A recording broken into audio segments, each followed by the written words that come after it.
제가 이 수요일 날 뭔가를 해야 될 것 같은 뭐 부담 때문에 수요 성경 공부를 하는 건 아니고, 사실 우리 성도님들이 이제 주일날 설교를 충분히 듣고 이제 그 말씀을 다시 듣고 혹은 텍스트를 보고 묵상하고 이러다가 혹시 그 주일 설교에 대한 본문에 대한 성경 공부를 한 번 더 하면 좋겠다 이런 마음으로 수요 성경 공부를 처음에 라이브로 하다가 이제 녹화해서 하고 있어요. 라이브로 하니까 좀 더 길어지고 내용이 조금 좀 집중도가 떨어지고 이러다 보니까 녹화해서 지금 하고 있는 상황이고, 제가 소망은 진짜 수요 성경 공부를 여러분과 진짜 하고 싶은 마음이 있어요. 실제로 모여서. 근데 저희가 뭐 아무래도 이 수요일날 모이기가 쉽지는 않으니까 그래도 마음 있는 분들이 모여서 수요 성경 공부를 같이 하는 게 좀 더 좋지 않을까 이런 기대감이 있고, 뭐 그렇게 멀지 않은 시일 안에 그런 일이 있지 않을까 이렇게 생각을 하고 있어요.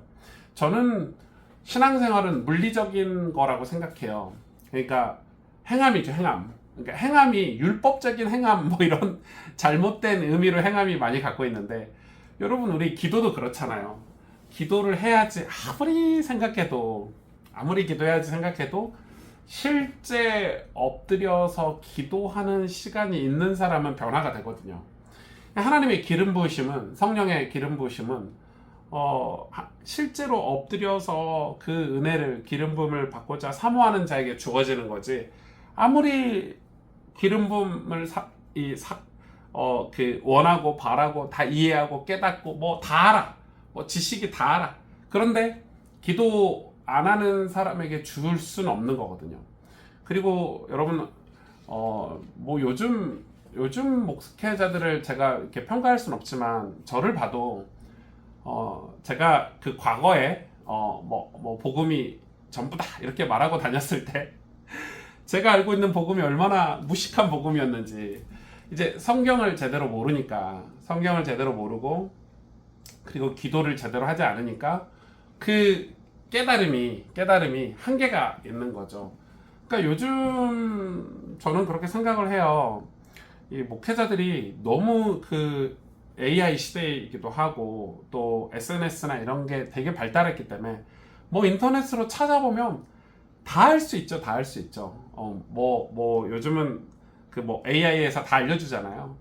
그러니까 이제 잡다한 지식들을 진짜 목회자들이 많이 아는 것 같아요. 제가 봐도. 그리고 뭐 세상적인 것도 얼마나 많이 아는지 제가 이렇게 느끼면서, 우리가 세상적인 걸 많이 아는 게 그게 그렇게 크게 유익할까 이런 생각을 하게 돼요. 어찌됐든 성경을 좀 공부하고 성경을 읽고 잘 모르면 모른다고 솔직하게 성도들한테 얘기하고, 그러면서 또 공부하고 그리고 기도하고, 그러니까 요즘 젊은 세대들은 목회자들이 진짜 많이 알잖아요. 뭐 책도 얼마나 많아요. 근데 옛날에 한국교회 처음 시작했을 때는 학력 수준이 저희 때보다 훨씬 떨어졌죠. 뭐 지금처럼 뭐 공부할 수 있는 게 자료가 많은 시대가 아니기 때문에. 그래서 옛날 목사님들은 다 어떻게 목회를 했냐면, 뒷산에 가가지고 교회가 세워진 뭐 교회 뒷산 이런 데 가가지고 나무 뿌리 같은 거 잡고 막 밤새 기도하고, 우리 성도들이 구원받도록 기도하고, 교회를 다 그렇게 기도로 세웠어요. 근데 그게 기도로 세웠다 이런 표현이 좀 그렇지만, 그렇게 기도하니까 하나님이 기름 부음 또 성령의 충만함을 주시고, 어떤 아는 게 많지 않지만 능력들을 주셔가지고, 여러분 한국 교회가 그렇게 세워진 거라고 저는 생각해요. 그러니까 그 기도의 힘이, 그리고 우리가 성경을 공부하고 읽고 이렇게 묵상하는 힘이 진짜 힘인 거죠. 진짜 힘인 거죠. 그래서 우리가 예배도 마찬가지예요. 뭐 요즘 예배가 길다, 뭐 너무 지루하다, 맞는 말일 수 있어요. 왜냐면은 계속 아주 예배를 요즘 뭐 그런 찬양팀들이 많잖아요. 콘서트처럼 하는 찬양팀들, 뭐 돈 내고 가서, 요즘은 티켓 사야 찬양팀 집회도 갈 수 있다면서요. 뭐 유명한 찬양팀들이 이 티켓팅을 하더라고요. 저는 깜짝 놀랐거든요. 물론 그 안에 장소는 한계가 돼 있고 좌석은 한계가 돼 있고 많은 사람들이 너무 많이 몰리니까 티켓팅을 하는 것 같긴 한데, 그래서 이제 저도 이제 그런 수련회나 집회를 가보면 되게 짜임새 있잖아요. 서론, 뭐 본론, 결론 이렇게 레퍼토리가 있고, 그게 뭐 나쁘진 않아요. 저도 그런 데서 되게 감동을 받고 되게 좋아하는데, 그런데 뭔가 좀 아쉽지 않아요? 여러분, 뭔가 아쉽고, 그게 예배인가? 이런 생각은 들어요. 그게 예배인가? 성경이 그러면 가르쳐주는 예배는 뭔가? 성경에서 우리에게 예배하라고 하신 거는 뭔가? 이런 궁금함이 좀 생기죠. 여러분, 출애굽의 목적이 뭐죠? 우리가 출애굽기를 거의 다 마무리해 가는데, 출애굽의 목적. 전 예전에 출애굽의 목적 그냥 쉽게 생각했어요. 출애굽은 구원이야. 뭐 출애굽해서 가나안 땅을 가기 위해서야. 뭐 이런 그냥 성경을 좀 겉핥기식으로 생각했을 때는 그렇게 생각했는데, 이제 출애굽의 목적이 분명히 성막이라는 걸 알게 됐잖아요. 우리가 출애굽의 목적은 성막이구나. 출애굽기 중에서도 그 많은 장을 할애해서 하나님이 출애굽 그 성막을 이렇게 만들 거야. 그리고 그 많은 장을 할애해서 이스라엘 백성들이 그 출애굽 그 하나님이 주시는 그 모형대로 도면대로 그대로 만들고 나중에 그 성막을 봉헌하면서 그 성막에 하나님의 영광이 임재로 임하면서 출애굽기가 끝나거든요. 그러니까 이 성막을 엄청나게 강조하고 계시고 그 성막이 출애굽의 목적이다, 이렇게 얘기를 할 수 있어요. 그런데 이 성막을 히브리서 8장 5절에 보면 그들이 섬기는 것은 하늘에 있는 것의 모형과 그림자라, 이렇게 얘기해요. 모세가 장막을 지으려 할 때는, 장막은 뭐 텐트 이런 거죠. 그러니까 성막이죠. 이 장막을 지으려 할 때 지시하심을 얻음과 같이 이르시되 삼가 모든 것을 산에서 내게 보이던 본을 따라 지으라 하셨으니, 히브리서 9장 9절에 이 장막은 현재까지의 비유니 이에 따라 드리는 예물과 제사는 섬기는 자를 그 양심상 온전하게 할 수 없나니, 이렇게 얘기해요. 그러니까 사도 바울은 모세가 만든 성막을 하늘에 있는 것의 모형과 그림자라고 얘기를 하고 있고, 실제 모세는 하나님께서 시내산에서 보여주신 그대로 순종해서 성막을 만듭니다. 출애굽기 25장 특히 25장에 보면 여호와께서 모세에게 말씀하여 이르시되 이스라엘 자손에게 명령하여 내가 그들 중에 거할 성소를 그들이 나를 위하여 짓되 무릇 내가 내게 보이는 모양대로 장막을 짓고 기구들도 그 모양을 따라 지을지니라. 너는 삼가 이 산에서 내게 보인 양식대로 할지니라. 40절에. 그러니까 이 성막이 하늘에 있는 것의 모형이고 그림자란 말은 물론 비유이고 상징이라는 용어로 대신할 수도 있죠. 그런데 뭐 하늘의 성막과 똑같다, 뭐 완전 똑같다, 이게 아니라 하늘의 그 하나님 보좌 앞에서 하나님을 섬기는 예배 진리를 가르쳐 주기 위해서 인간의 언어로 눈에 보이는 성막을 만들어서 하나님이 지시하신 방식대로 제사를 드리게 하는 거죠. 굉장히 중요하죠. 이게 굉장히 중요하고 그대로 하는 거예요. 그 성막이 발전해서 나중에 솔로몬이 지은 예루살렘 성전이 되고, 그 성전 제사가 예수님이 오신 후에 개혁돼서 신약교회 예배가 된 거거든요. 그래서 그 말씀이, 그리고 그 모든 목적은 신약시대에 오직 예수님을 통한 구원과 영과 진리의 예배를 증거하기 위함이다라고 요한계시록의 4장과 7장에 말씀하고 있어요. 나아가 예수님의 재림 후 하나님 보좌 앞에서 드리는 영원한 천국 예배의 진리를 가르쳐주기 위한 거라고, 이 성막이 그런 식으로 확장해서 이해가 되는 거죠. 그러니까 사도 바울이 이 성막은 하늘에 있는 것의 모형과 그림자라고 말한 것에 의하면 율법도 성전도 안식일도 제사도 다 모형이고 그림자다. 그리고 동시에 신약시대 교회와 관련된 모든 것도 결국은 하늘에 있는 것의 모형과 그림자임을 의미하고 있죠. 그래서 그 모든 것의 원형과 실체요 주인은 오직 예수 그리스도 한 분이다, 이렇게 말할 수 있죠.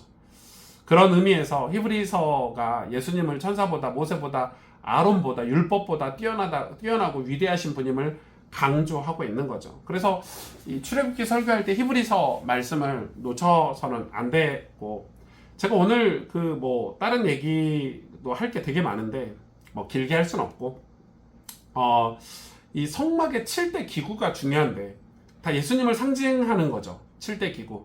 그러니까 성막은 구약 성경 중에서 여러분 출애굽기 15장에 걸쳐서 나와 있고, 레위기 18장, 민수기 13장, 그리고 히브리서 신약 성경 히브리서 4장까지 합쳐서 총 이 성경 전체에서 50장에 걸쳐서 기록돼 있어요.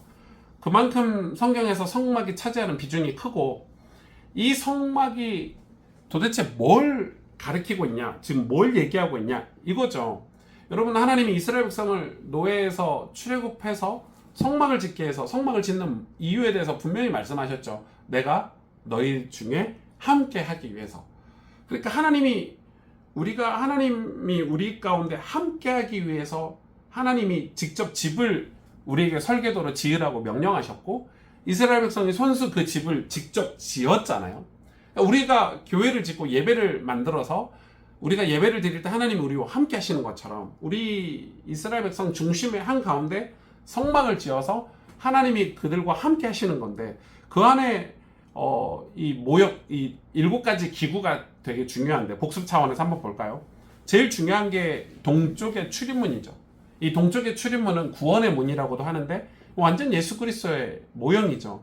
출애굽기 27장에 동쪽에 성막의 문을 만들고 휘장을 만들어서 기둥 5조각을 5을 조각목으로 만들어서 금으로 싸가지고 거기 이제 동쪽에 유일한 한 가지 문을 만들래요. 근데 요한복음 10장 9절에 내가 문이니 누구든지 나로 말미암아 들어가면 구원을 받고 또 들어가면 나오면 꼴을 얻으리라, 이렇게 말씀하고 있거든요. 그러니까 성막의 구조를 보면 출입문이 있고 뜰이 있고 번제단이 있고 성소가 있고 지성소로 나아가는 구조인데, 거기에 첫 문이 바로 이 동쪽에 만들어 놓은 출입문, 유일한 한 가지 문. 예수님이 자기가 문이다, 이 나로 말미암지 않고는 하나님 아버지께로 올 자가 없다, 이렇게 말하면서 이 문에 대해서 설명을 하고 있고, 또 하나 중요한 게 번제단이죠. 말 그대로 번제단은 출애굽기 27장 1절에 보면 이 번제단을 하나님 만들라고 하시고, 근데 이 번제단은 뭘 상징하냐면은 십자가에서 희생 제물이 되신 예수 그리스도의 모형을 상징을 하는 거죠. 요한복음 19장 17절에 30절에 보면 그들이 예수를 맡음에 예수께서 자기의 십자가를 지고 해골이라 하는 골고다죠. 골고다가 히브리 말로 해골이 히브리 말로 골고다거든요. 이 골고다라 하는 곳으로 나가시니 그들이 거기서 예수를 십자가에 못 박아 버리죠. 그리고 예수님이 거기서 신포도주를 받으신 후에 다 이루었다고 말씀하시고 거기서 죽습니다. 돌아가십니다. 그러니까 요한복음 1장 29절에 요한이 예수께서 자기에게 나오심을 보고 가로되 세례 요한이 보라 세상 죄를 지고 가신 하나님의 어린 양이로다, 이렇게 이 증거를 합니다. 그러니까 이 번제단은 예수님의 십자가 희생을 상징을 합니다. 그러니까 번제단 위에서 불로 태워서 바치는 그런 희생 제물은 십자가 위에서 희생 제물 대신 어린 양 예수 그리스도의 모형이고, 희생 제물의 피는 예수 그리스도의 보배로운 피의 모형이 될 수가 있겠죠. 그리고 물두멍인데 출애굽기 30장에 보면 18절에서 20절에 너는 물두멍을 노수로 만들고 그 받침도 노수로 만들어 씻게 하되, 이 물두멍을 만들어요. 근데 이 물두멍을 왜 만들죠? 거기서 손을 씻거든요. 제사장들이 성막에 들어가서 섬기는 일을 할 때 반드시 물두멍에 물로 손과 발을 씻어야 돼요. 근데 이 손과 발을 씻는 이유가 있어요. 어떤 그 해설서에 보니까 위생 얘기하던데 위생. 예, 손, 발 깨끗이 냄새 안 나서 그래도 예배하러 그 지성소에 들어가야 되니까, 제사장이 성막에 들어가서 제사장 일을 해야 되니까 냄새 안 나려고 손발 씻는 건가요? 그쵸. 저도 뭐 목사가 주일날 예배 섬기러 갈 때 거의 밤샘 하고 가잖아요. 거의 밤샘 하고 가는데도 뭐 머리도 단정히 하고 뭐 이 몸에 땀 냄새도 안 나게 샤워도 하고 이렇게 하고 갔지만, 이게 위생 때문에 가는 게 아니에요. 물두멍은 성경에 이렇게 써 있어요. 분명히 써 있어요. 20절에 보면은 아론과 그의 아들들이 그 두멍에 수족을 쉴 때 그들이 회막에 들어갈 때 물로 씻어 죽기를 면할 것이요. 죽지 않기 위해서 씻는 거예요, 여러분. 죽지 않기 위해서. 에베소서 5장 26절에 이는 곧 물로 씻어 말씀으로 깨끗하게 하사 거룩하게 하시고. 그러니까 이 말씀으로 물로 씻고 말씀으로 깨끗하게 하는 이유는 거룩하게 하기 위해서, 우리가 죽지 않기 위해서 거룩하게 하는 거지. 이 거룩이 내가 남들보다 더 남을 정죄하기 위해서 거룩하게 하는 게 아니에요. 내가 나를 정결하게 하는 이유는, 정결제사가 있는 거는 죽지 않기 위해서 하는 거죠. 물두멍도 마찬가지예요. 제사장들이 성막에 들어가 섬기는 일 할 때 반드시 물두멍의 물로 수족을 씻어야 죽음을 면했기 때문에 이 물두멍의 물은 말씀을 상징하고 손과 발을 씻는 것은 곧 회개를 상징해요. 그래서 말씀을 통해서 죄를 씻는 회개가 물두멍을 상징하는 거예요. 그러니까 우리가 주일마다 설교를 듣는 게 어쩌면 이 성막을 공부하면서 느끼는 거지만 우리가 세상에서 잘 되기 위해서 축복받고 더 성공하고 성장하기 위해서 말씀을 듣는 게 아닐 수 있어요. 이 물두멍처럼 우리가 매주 주일마다 모여서 말씀을 듣고 회개하는 이유는 죽지 않기 위해서, 죽음을 면하기 위해서 라고 생각이 들어요. 그러니까 지금 이 회개의 의미죠. 회개의 의미. 이 물두멍은 요한복음 13장에도 보면 예수님이 제자들의 발을 씻겨주신 세족식 사건은 이 구약시대 이 제사장들이 성막의 물두멍에서 수족을 씻었던 것을 기억나게 하는 것으로 정말 예수님이 구약시대 그 손과 발을 씻었던 걸 그대로 재현하는 거라고 저는 생각을 하고 있고, 그리고 네 번째 기구가 있는데 바로 진설병상이죠. 진설대죠. 진설대. 이거 설교를 제가 했지만 떡상이죠. 떡상. 진설대 위에 떡을 올려놓는 거니까 병을 올려놓는 거니까 진설병이 떡이니까 이 진설병을 올려놓는 진설대, 그러니까 이 생명의 떡이시고 말씀 되신 예수 그리스도의 모형이죠. 이것도 출애굽기 25장에 보면 이 진설병을 두어 항상 내 앞에 있게 할지니라 이렇게 말씀했거든요. 요한복음 6장 35절에 내가 곧 생명의 떡이니 내게 오는 자는 결코 줄이지 아니할 터이요. 이 성소의 떡상 위에는 12덩이의 떡을 두 줄로 이렇게 올려놨죠. 12덩이의 떡. 이 12덩이는 12지파와 신약시대 12제자를 상징하죠. 이 떡은 말씀을 상징해요. 마태복음 4장 4절에 보면 말씀을 상징해요. 예수님이 이 오병이어 기적을 통해서 생명의 떡 대신 예수님을 선포하셨잖아요. 그리고 이 생명의 떡 대신 예수님이 떡집 베들레헴에 탄생하셨어요. 베들레헴은 떡집이라는 뜻이에요. 하나님의 집으로서의 말씀의 집, 예수님의 집이 되어야 할 예루살렘 성전이 되어야 된다. 그러니까 예루살렘 성전이 장사하는 곳이 되고 강도의 소굴이 되었기 때문에 이 베들레헴에 태어나신, 그러니까 이 말씀의 집이 되어야 된다. 이 성막은 이 예수님이 곧 말씀으로 우리에게 오셨잖아요. 말씀이 육신이 되어 우리 가운데 오셨다. 이렇게 말씀하고 계세요. 요한계시록 3장 20절에도 예수님이 우리 가운데 오시는 것은 우리와 함께 먹고 마시기 위해서 오신다고 했어요. 그러니까 우리가 말씀을 먹는 게 그 말씀을 먹고 거룩해질 수 있어요. 회개할 수 있어요. 그러니까 이 말씀 진설병상은 엄청 중요한 의미를, 그리스도의 모형이라고 할 수 있겠죠. 그리고 다섯 번째가 금촛대죠. 금촛대. 금촛대 출애굽기 25장에 순금으로 등잔대를 만들어서, 그죠? 거기에 이 불을 밝힐 수 있게 하라고 말씀하고 계세요. 이 구원의 빛, 생명의 빛, 예수 그리스도의 모형이죠. 이것도 요한복음 1장 5절이나 9절에 보면 5절은 빛이 어둠에 비치되 어둠이 깨닫지 못했대요. 이 빛은 그냥 빛이 아니죠. 9절에 참빛 곧 세상에 와서 각 사람에게 비추는 빛이 있었대요. 각 사람에게. 요한복음 8장 12절에는 예수께서 또 말씀하여 이르시되 나는 세상의 빛이라.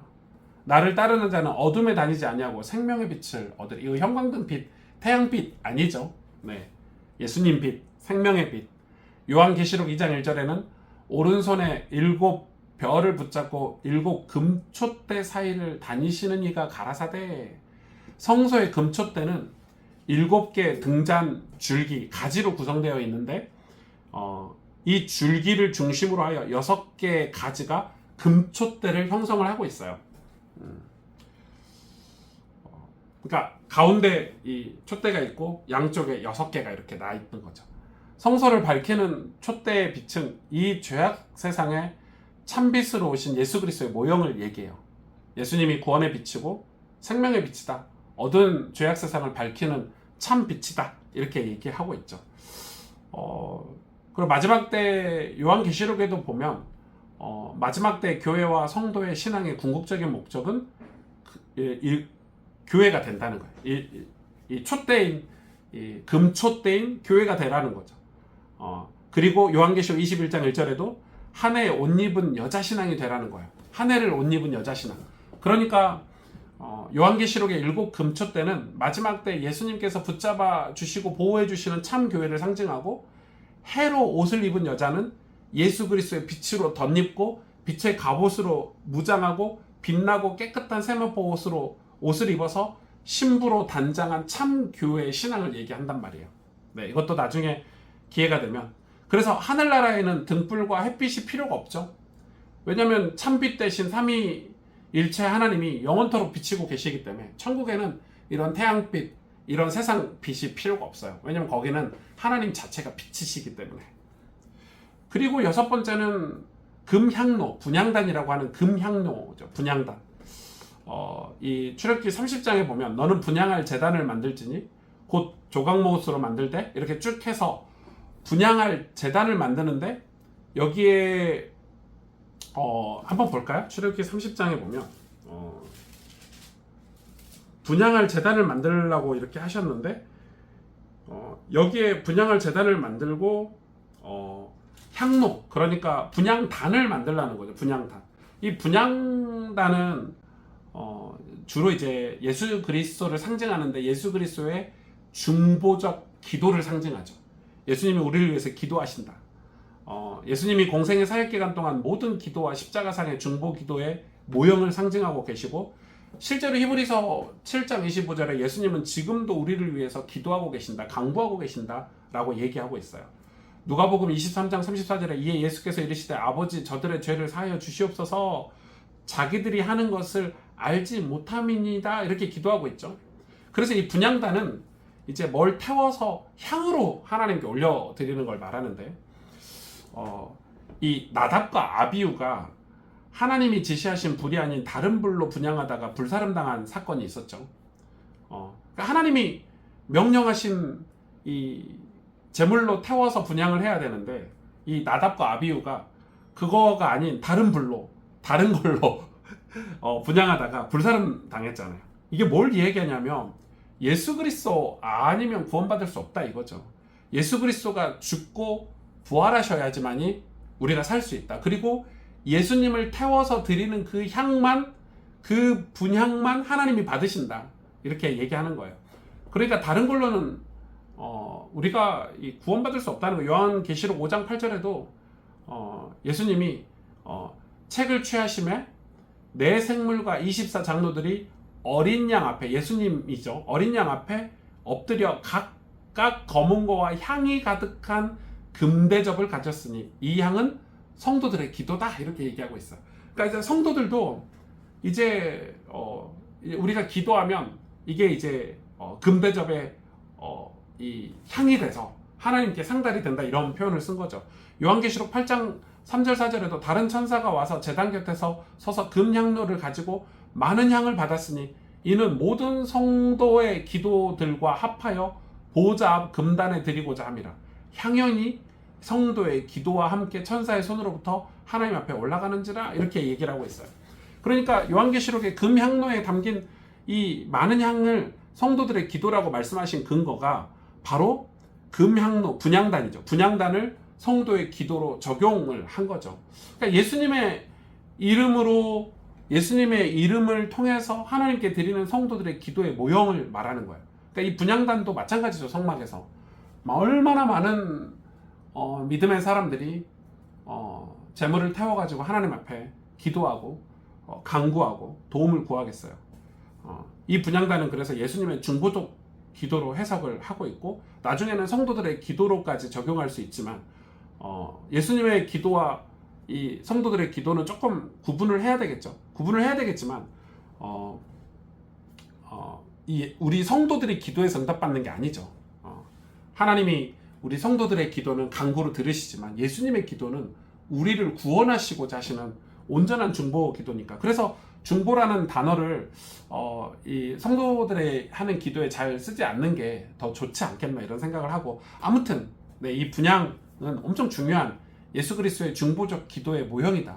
자기를 태워서 향으로 하나님께 드리고, 지금도 우리를 위해서 하늘 보좌에서 중보하고 계시는, 우리를 위해서 간구하고 계시는 예수님을 상징한다, 이렇게 말할 수 있겠죠. 그리고 일곱 번째가 법궤죠. 법궤, 언약궤, 증거궤, 법궤, 언약궤, 증거궤 이렇게 말할 수 있는데 성육신하여 새 언약의 중보자로 오신 예수 그리스도의 모형이죠. 이것도 출애굽기 25장에 보면 이 언약궤, 증거궤를 만들라고 하셨고 히브리서 9장에 이 언약궤 그 안에 만나를 담은 금항아리와 아론의 쌍난 지팡이와 언약의 돌판이 들어있고 그 위에 속죄소를 덮어 그래서 영광의 그룹들을 상징하는 그리고 속죄소를 덮는 영광의 그룹을 상징하는 모형을 이렇게 만들어 놓죠. 그러면서 히브리서 9장 15절에 이로 말미암아 그는 새 언약의 중보자가 됐고 첫 언약 때에 범한 죄에서 속량하고 주구사 부르심을 입은 자로 하여금 영원한 기업의 약속을 얻게 하려 하심이라. 그러니까 이 성막의 성소를 지나 휘장한 지성소에는 이 법궤라고 하는 언약궤가 있었는데 이 법궤는 성막에서 가장 중요한 기구죠. 이 지성소의 법궤 위에 속죄소에 대제사장들이 제물의 피를 바침으로 성막의 모든 제사가 마치고 완성이 돼요. 대제사장이 1년에 한 번 지성소에 피를 들고 들어가서 하나님을 만나 온 백성의 죄를 사함을 받는 거예요.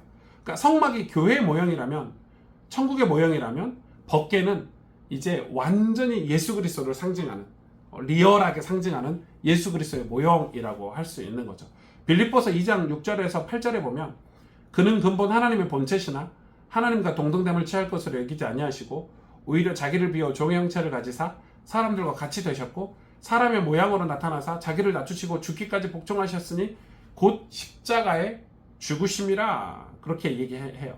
그러니까 이 법궤가 언약궤, 하나님의 궤, 증거궤 다양한 이름으로 불린 것은 예수님이 메시아, 그리스도, 주, 임마누엘, 인자, 하나님의 아들 등 다양한 이름으로 불리는 것의 모형이라고 저는 볼 수 있다고 봐요. 같은 거죠, 같은 거. 예수님이 그리스도이기도 하고 주님이시기도 하고 임마누엘이시기도 하고 인자이시기도 하고 하나님의 아들이시기도 하고 메시아이시기도 한 것처럼 그렇게 볼 수 있겠죠. 그래서 이 하나님의 말씀과 하나님이 창조주시라는 어떤 상징이 담겨진 이 언약궤 위에 속죄소에는 이 죄사함과 구원을 주는 예수 그리스도의 보배로운 피를 상징하잖아요. 히브리서 9장에 보면. 그래서 사도 바울이 이 성막을 통해 예수 그리스도를 증거한 것은 곧 구약 성경을 예수님으로 해석해서 오직 예수 그리스도의 복음을 전하는 대표적인 방법이었어요. 그러니까 사도 바울이 성막으로 예수 그리스도를 계속 설명을 하고 있죠. 대표적인 성경이 히브리서니까. 그래서 사도 바울이 전한 이 오직 예수 그리스도만이 우리를 구원할 수 있다. 예수님만이 그리스도고 예수님만이 메시아고 예수님만이 우리의 주이시고 우리의 인자이시며 우리의 임마누엘이시다. 이렇게 복음을 전하면서 사도 바울이 이 성막을 계속해서 인용을 하고 있습니다. 그러니까 이 성막, 그러니까 하나님께서 이스라엘 백성들을 출애굽해서 지금 성막을 가르쳐 주신 이유는 내가 너희와 함께 하겠다. 그리고 내가 너희를 거룩하게 하겠다. 내가 너희를 천국으로 입성시키겠다. 이런 의미가 다 담겨져 있는 거죠. 그러니까 이 성막이 예수 그리스도인 거예요. 그러면 예수님이 우리 안에 거하시고 우리 삶에 거하시기 위해서 우리는 예수님이 거할 장소를, 처소를 준비를 해야 되겠죠. 그게 믿음이죠. 그게 믿음이고 그게 기도고 그게 말씀이고 그게 예배라고 가르쳐 주고 계신 거죠. 조금 빠르게 스피드하게 좀 성막을 좀 정리를 해봤는데 돌아오는 주에 이제 말씀 사경회가 있고 또 찬양 예배, 찬양 집회가 이렇게 있어요. 아마 이 성경 공부는 다음 주에 이제 나가게 될 것 같은데 아마 말씀 사경회 때 엄청난 은혜를 주실 거예요. 그리고 찬양 예배 때도 엄청난 위로를 하나님 우리에게 주실 건데 여러분 우리가 이 성경을 꼼꼼하게 공부하는 이유는 성경 자체를 많이 알아서 교만하고 남 가르치려고 하는 게 아니고 이 성경이 곧 이 성경 66권이 사실 예수 그리스도를 가리키고 있잖아요. 그러니까 이 말씀을 아는 게 예수님을 모시는 집이 되는 거예요. 말씀을 가지고 우리가 회개하고 거룩해지는 이유는 하나님이 우리와 함께하기 위함이기 때문에 이 말씀으로 교회가 세워진다고 그러잖아요. 말씀으로 신앙이 세워진다고 그러잖아요. 곧 말씀이 성막이에요. 그래서 이 성막이 우리 안에 있어야 하나님이 임재하시고 거기서 우리에게 하나님의 당신의 영광, 은혜와 진리가 충만한 독생자 아들의 영광을 우리에게 보여주신다고 하셨는데, 그래서 여러분 신앙은 조금 오래 걸리고 어렵죠. 어렵고 오래 걸리더라도 성경을 공부하고 주일마다 설교를 들으면서 여러분이 또 말씀을 한 절 한 절 묵상하면서 우리 또 이 생명의 말씀으로 이 생명의 삶으로 우리 말씀을 묵상하고 있잖아요. 생명의 삶으로. 그러니까 말씀을 자꾸 읽고 또 우리가 금요기도회나 이런 기도회를 사모함으로 참여해서 기도함으로 우리가 신앙이 자라야 돼요. 그러니까 신앙이 자라는 거는 특별한 비법이 없어요. 그러니까 뭐 이렇게 무당 찾아가서 돈 좀 지어주고 이렇게 막 뭐 지름길 이런 게 없어요. 뭐 목사님 가서 상담한다고 해서 물론 목사님 가서 상담하면 도움은 받겠죠. 그러나 신앙은 말씀을 듣고 예배를 드리고 우리가 간절히 눈물로 기도하는 그런 고난의 세월을 지나서 하나님이 보이는 거예요. 하나님의 영광이 보이는 거예요. 욥이 고백했던 것처럼 또 믿음의 선배들이 다 고백했던 것처럼 그리스도가 보이는 거예요. 그 은혜가 이번 말씀 사경에 그리고 찬양 예배를 통해서 있었으면 좋겠고, 또 말씀 사경이 끝나고 한 주 지나서 우리가 출애굽기 공부를 할 텐데, 정말 출애굽의 목적은 성막이다. 예수님, 우리 신앙, 이 땅에서 우리가 교회를 다니고 예배를 드리고 신앙생활하는 목적은 하나님이 우리와 함께 하시기 위해서 성막을 짓는 거다. 그러니까 사도 바울이 고백하잖아요. 나는 죽고 내가 예수로 살겠다. 예수님으로 살아야 하나님이 함께 하시고 거기에 하나님의 영광이 임할 수 있기 때문에, 그래서 우리의 신앙이 우리가 기도하고 눈물로 기도하는 것 같고 막 고난 속에서 말씀을 붙잡는 것 같고 예배하는 것 같지만 나중에 우리가 죽기 직전에 하나님의 영광을 보고 죽는다면 그것처럼 큰 축복이 어디 있겠습니까? 여러분, 그 은혜가 저와 여러분에게 있기를 좀 소망하고, 오늘 수요 성경 공부는 한 주 뒤지만 수요 성경 공부는 우리가 이 무더운 여름을 지나면서 우리가 진짜 말씀을 좀 사모하고 예배를 사모하고 기도하는 자리를 사모해서 어떤 환경이나 상황이나 어떤 뭐라고 할까요? 우리의 연약함들이 우리가 그 연약함 때문에 하나님 앞에 나아가는 거잖아요. 우리의 고난과 고통 때문에 하나님 앞에 나아가는데 하나님은 그 배후에 일하고 계신다. 우리의 고난 중에 하나님은 일하고 계신다. 그 은혜가 우리에게 있기를 좀 소망하고 여러분 같이 기도하면 좋을 것 같아요. 그래서 여러분 한 가지 기억하셔야 돼요. 그래서 출애굽의 목적이 뭐다? 성막이다. 그 성막이다. 이 성막을 우리가 배워야 되고, 우리 한 3번 정도 설교가 남았거든요. 출애굽기 설교가. 이 나머지 설교가 굉장히 중요하겠죠. 이번 주 설교처럼 하나님께 쓰임받는 삶의 원리가 무엇이냐 했던 것처럼 이 성막에 대한 개념을 조금 가지고 있어야 이렇게 돼요. 그래서 그 다음 설교가 이제 기름 부음에 관한 설교인데, 이 성막을 다 만들어 놨어도 기름을 칠하지 않으면 쓰임 받을 수가 없거든요. 네, 그 이야기를 그 말씀을 또 은혜로 나눌 예정입니다. 여러분, 무더운 여름 우리가 은혜 받으면서 지나갔으면 좋겠고, 또 함께 신앙생활에 승리하는 서로 신앙생활에 승리하는데 서로 돕고 섬기는 저와 여러분이 됐으면 좋겠어요. 우리 같이 기도하고 마치도록 하겠습니다.